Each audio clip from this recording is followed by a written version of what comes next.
flexibilidade psicológica e vida cristã.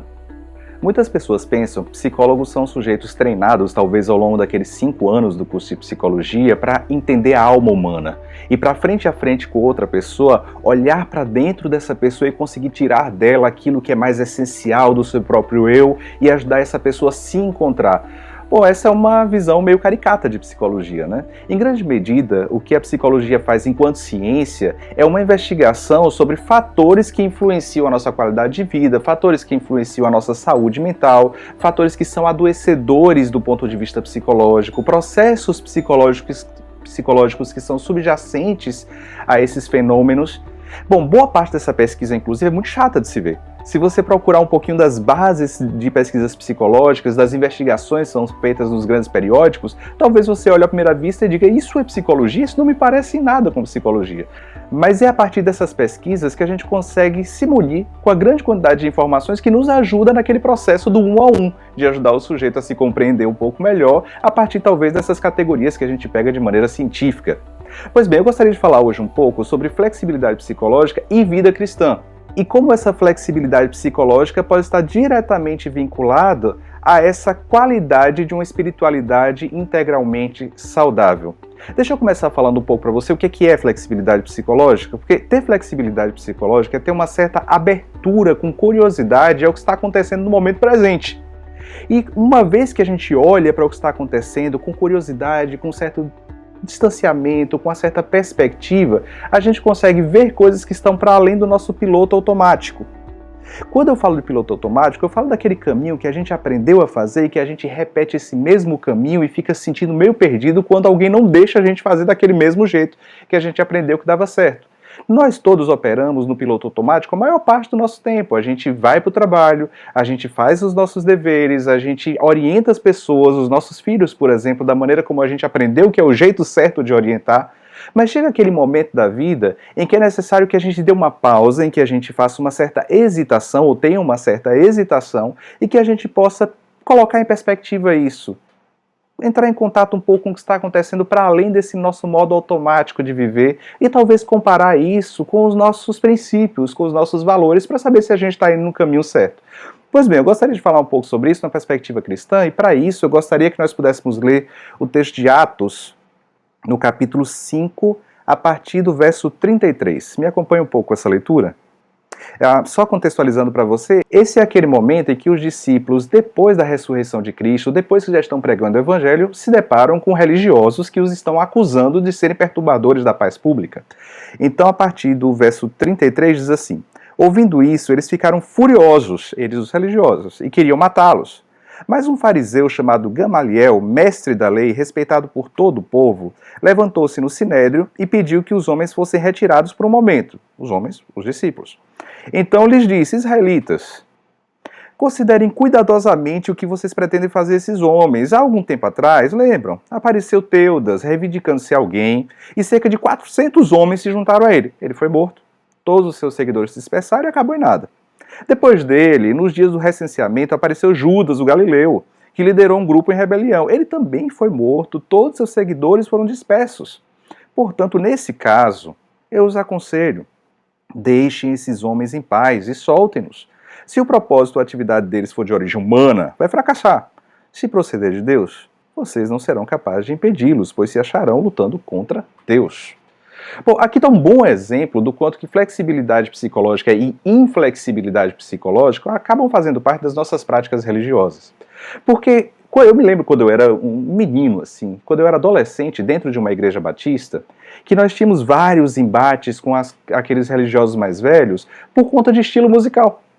Então nós gostaríamos de colocar bateria, nós gostaríamos de colocar guitarra, mas aqueles diáconos mais antigos diziam: não, isso não é de Deus. Mas por que não é de Deus? Porque não foi assim que eu fui ensinado. Esse não foi o caminho que eu aprendi. O meu piloto automático é de saber que o culto deve ser assim. E nós, adolescentes, nós queríamos um outro estilo. E depois de algum tempo, a gente pôde perceber que hoje eu olho para aquele estilo musical e aquele estilo musical que eu defendi enquanto adolescente já é ultrapassado. E agora os adolescentes e jovens já estão pedindo um outro estilo musical. E nós estamos revivendo a mesma situação de pessoas que olham para esse estilo musical e dizem assim: isso não é de Deus. E quando a gente pergunta, mas por que não é de Deus? Ah, porque isso não é de Deus. Porque esse foi o modo que eles aprenderam de que o culto deveria ser. Boa parte dessa inflexibilidade faz com que a gente não consiga nem conversar, em que a gente tente apresentar as nossas razões. E olhe, não estamos falando aqui de relativismo, porque há uma diferença de flexibilidade e relativismo. Relativismo é aquela perspectiva em que qualquer verdade é boa. Qualquer verdade tem o mesmo peso epistêmico, tem o mesmo peso de verdade, por assim dizer. Flexibilidade não é isso. Nós podemos manter os nossos princípios, mas ao mesmo tempo ter uma abertura e uma curiosidade para aquilo que é o novo. Olha só o que estava acontecendo com Gamaliel. Ele olha para aquela situação em que existem pessoas dizendo que tem uma mensagem de Deus, mas é uma mensagem muito diferente daquela que nós fomos condicionados a ver. E quando Gamaliel olha para aquilo, ele se coloca em perspectiva e vê uma briga acontecendo dos religiosos mais tradicionais com esses novos ditos discípulos de Cristo, e percebe que aquilo não é uma conversa, que aquilo é uma guerra. E Gamaliel, em perspectiva, tendo uma certa abertura com curiosidade, mas sem abrir mão dos seus princípios, olha para tudo aquilo e diz, esperem um pouco. Não reajam tão prontamente àquilo que tira vocês do caminho que vocês estão acostumados aí. Observem, confiem em Deus. Então, Gamaliel está lhe dando uma lição de como flexibilidade psicológica, ou seja, ter essa abertura com curiosidade ao momento presente é importante. Muitos de nós, nesse momento de pandemia, estão lidando com a mesma coisa. E olham para a tela da televisão e dizem, isso não é culto, não pode ser assim. E começam a ficar mal em casa, começam a ficar com a cabeça trancada e perdem de aproveitar todas aquelas coisas boas que os ventos de mudança têm trazido também. Começam a se sentir mais amargurados e começam a questionar tudo. E olha, não deveria ser assim. A EBD eu preciso ir lá. Se for para poder entregar a minha oferta com generosidade, eu tenho que entregar no altar, porque eu aprendi que eu tenho que entregar lá no altar. E o altar ele fica ali, ele fica num bairro, no Imbuí. Então eu tenho que ir lá entregar isso. E eles não se abrem para o novo. O problema é que, para além das nossas práticas religiosas, a gente também é muito inflexível nas nossas práticas familiares. Olha o que está acontecendo. Diversos pais nunca tiveram tanto contato com seus filhos adolescentes como estão tendo agora. E eles estão tendo várias surpresas. Eles não sabiam que os seus filhos pensavam exatamente como estão pensando, porque agora são obrigados a conviver com esse pensamento o dia inteiro. E agora, quando eles se veem nessa posição, eles têm o ímpeto de colocar o dedo e dizer, isso aqui está errado. Isso aqui não pode ser assim. E quando os filhos questionam, mas por que não pode ser assim? É quase como uma ofensa. Porque a ideia é, o meu piloto automático é esse. Foi assim que eu aprendi. Gamaliel está mostrando que parece que para que a gente viva uma vida cristã saudável, a gente tem que ter essa flexibilidade psicológica, essa curiosidade pelo novo que Deus pode estar fazendo. E pensando nisso, em curiosidade pelo que Deus está fazendo, é importante a gente lembrar que às vezes a gente é inflexível na nossa própria relação com Deus. E a gente quase diz como Deus tem que fazer as coisas. E a gente coloca na boca de Deus palavras que não vêm de Deus, a gente coloca nas mãos de Deus ações que não vêm de Deus. E quando a gente começa a ver outras pessoas dizendo, olha, Deus está operando, Deus está fazendo, não, isso não é Deus. E não porque desobedece a um princípio, mas porque desobedece ao modo como a gente estava acostumado a ver Deus trabalhar. Pois bem, parece que esse é um grande momento em que nós vemos mudanças por todos os lados.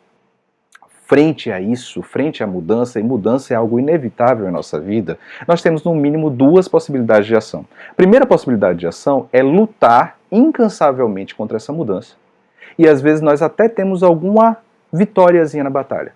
Deixa eu te falar como. Por exemplo, você pode, um certo momento, dar um grito dentro de casa e dizer que seu filho ou sua filha não vai mais falar isso que ele está falando, que ele não vai mais ouvir isso que ele está ouvindo, que a sua esposa não vai mais fazer isso, ou que seu marido não vai mais fazer aquilo. E talvez você ganhe por 5 minutos. E depois desses 5 minutos, você percebe que a sua luta contra a mudança é só uma inflexibilidade sua, porque já mudou.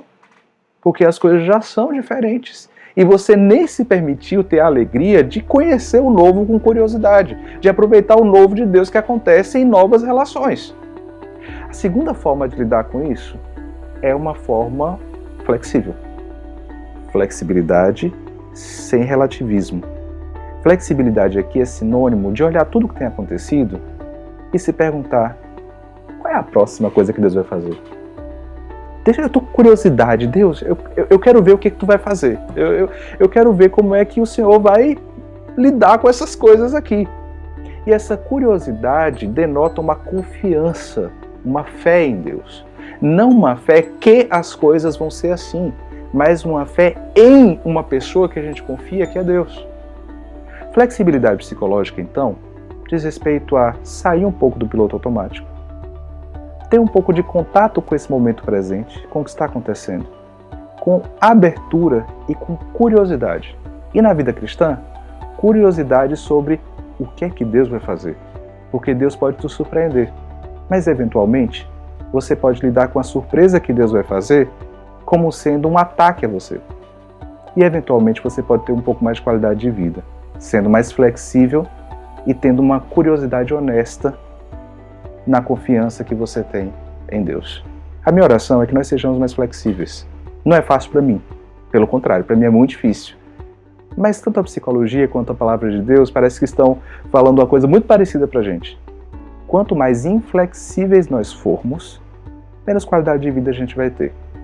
Quanto mais flexibilidade a gente tiver, talvez a gente esteja mais próximo de ver aquilo que Deus preparou e que os seus olhos nunca viram antes. Que Deus nos ajude.